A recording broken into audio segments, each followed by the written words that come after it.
And with that, so when reflecting upon when you have, danced a role like that a number of times, what are the types of things that you find that you play with that? So once you've kind of gotten over the initial, and that can be, in certain productions, and that you keep every performance, you build on something. But with this particular role for each of you and the varied type of versions that you've done, what have been those kind of things that you have found yourself, playing with? For sure, it's the most difficult ones. I always say, if you can do something, you can do anything. It's in the repertoire is by far the hardest. Because there's everything in there, and they're very different, the second and the third act, and there's just, so if you can do that, you can do everything, because you have the ability to be either very soft and very articulate, and at the same time to have the strongness and the passion, so they're very different, but you have to involve, so you have to be very the part of it is very special yeah. too in the second act, and to have that vulnerability and the connection with your partner, and then the seductiveness of the third act and the strong role play, or the play that you can do, I think, is such a wonderful opportunity to have that play on stage with somebody else. And for me, it's also the music. Like, it's just, it's amazing. Yeah, it goes through you, and I think that's such a testament to Tchaikovsky. And as well as Swan Lake being the hardest ballet on earth, for me, Sleeping Beauty as well. But again, it's the Tchaikovsky music, I think, that's got me through. It's another one of those moments when, she comes down the stairs ready to wave to all her friends. It's like, oh, I'll just run on and run off, so, I don't know if I can do this. But somehow that incredible score, the Rose Adage, and, just, it's very, very special for this beautiful pas de deux and the White Swan solo, and kind of See, something about the music that's happened to me with like theme and variations, that you hear the music and it's like, But it's something about telling a story that is much more calming, because you're on the stage and it's not just about the steps, and you're trying to say something. You're of course you're saying something also when it's just music and steps, but I think it helps that moment of when you're really trying to tell a story.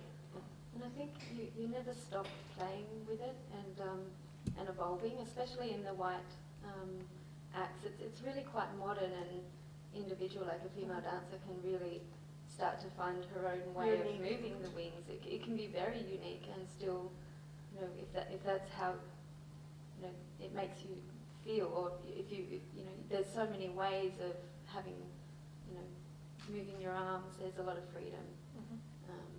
So that never stops. You don't want to really recreate what you did the night before. You would think it would just, start evolving from a feeling first. Martine, any thoughts on the lengthy period of time that you've had the opportunity to play that role as well? Well, it was in a way it's a ballet, because I did it throughout my career, that I took my measure with or by, and partly physical, technical, but also you go through different ways of approaching it, and I remember trying to interpret it and trying to figure it out, and it didn't work. So I realized that if you just do it, it works. It's not really, if you, for me it's the physicality and the way it's structured. You don't have to fix it. It's all right there, and if you can do it through the movement, then it works. I mean, that's mostly with the second act more. And the third act, also in the time when I was at American Ballet Theatre, we could kind of change the steps a little bit. We could take it a little slower, we could take it a little faster, we could do a little this and a little that, which is not so much in mode anymore. But and I'd get a partner that had done it from another company, was maybe guesting or so, and he would suggest something, and you go, oh, that's kind of nice. So in some of that it's wonderful, but it's always fluctuating then, so you never really you know, you're always every year, and then you go, oh, what did I do last year? You know, when it comes back again. So the Black Swan was much more, it evolved, it had much more flexibility to it in that sense. But it was something you just, if you just do it, you just do it, you know, and it'll speak to me and it'll come through. So the less I try to interpret it, I think the better in my case. And also, you know, you do a good second act and you go, oh gosh, I bet third act's not going to be good today, you know. Or if the second act isn't very good, then you go, oh well, I would still have a chance with the third act. So but you know, when both acts, when it all gels, second and third and fourth, then you know that's a good one. It's a good feeling. I mean, in sports psychology, we'd call that being in flow. So for that experience, for you guys, what other examples have you had where that's really clicked with Swan Lake in everything together?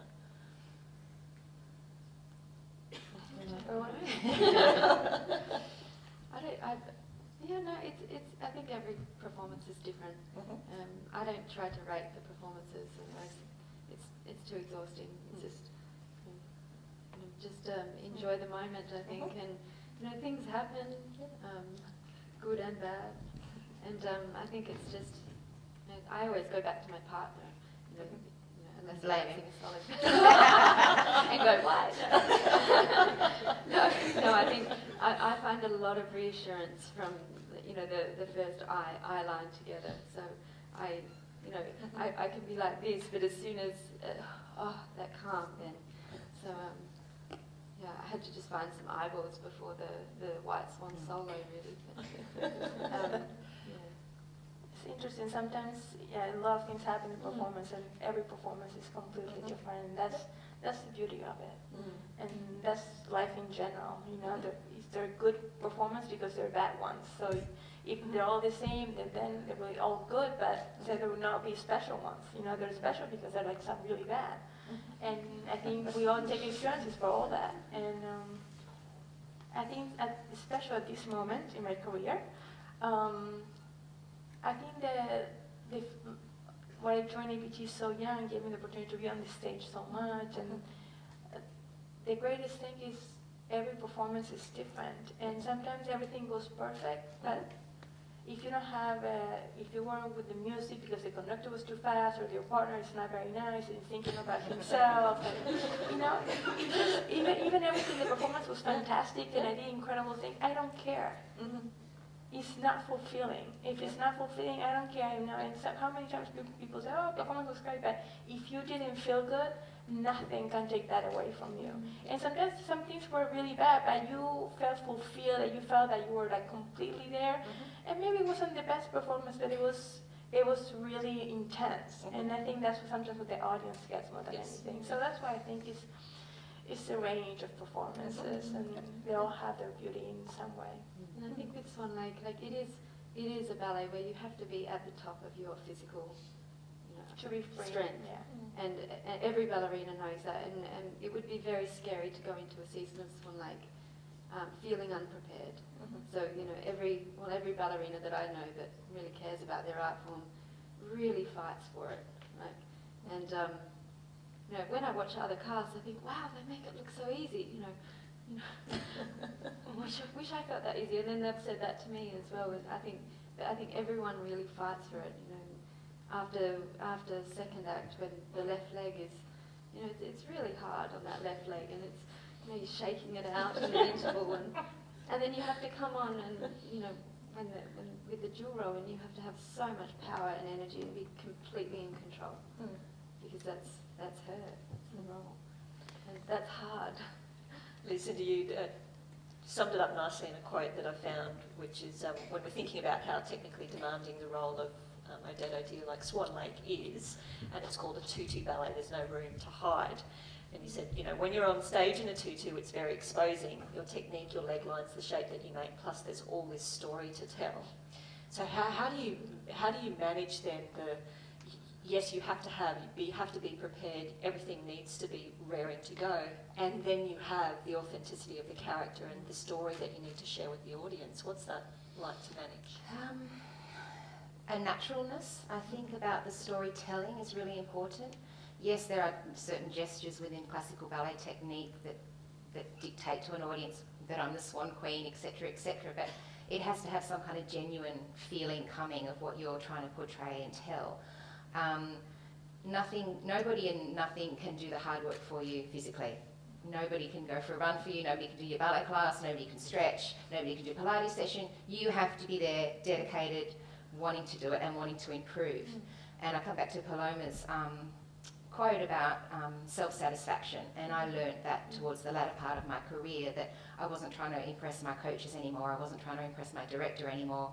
I hoped the audience would enjoy what I was doing, but if I wasn't satisfied, if I came off stage disappointed, that feeling of going home with, you know, pushing yourself down, yes, it kind of takes over some of the nicer qualities you might have had on stage. But there's, the tutu, you know, from underneath has to be perfect. To be the epitome of a ballerina or to be successful, you have to have, you know, the attributes, and you have to work to create and mould those shapes. And I've often said to students, you have to create your own shapes. Your leg's not going to go into an arabesque in a beautiful line unless you've got incredible legs and feet. That, you know, some ballerinas just have. But most people have to work to sculpt their bodies. And then if you have this beautiful quality on top where, you know, a swan, you have these incredible arms that you then can put on top of that.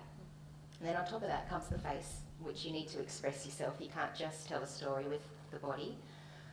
So all those facets need to work together, but it has to be genuinely you doing your performance, and not, you can channel somebody that inspires you, and I've definitely done that, gone on stage thinking, God, I wish I was, you know, so-and-so.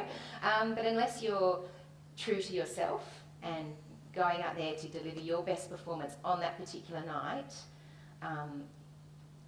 generally things might not happen the way that you wish. Other, Martine, any similarities, ringing bells? No, well, I was just thinking the reason I liked Swan Lake, especially the second act, is because you're not human. You know, I always like to be an animal, or you know, the physicality, and it's always also what makes it so hard, because you're using your entire body. And a lot of classics of the classics, it's mostly about the perfect port bras and the perfect line and everything. But in the second act, you have these swan arms. You know, you're this large bird, and it is why it's so much more exhausting in a way than some other ballets that you do about the same amount of dancing, but it has that extra dimension which you need more strength.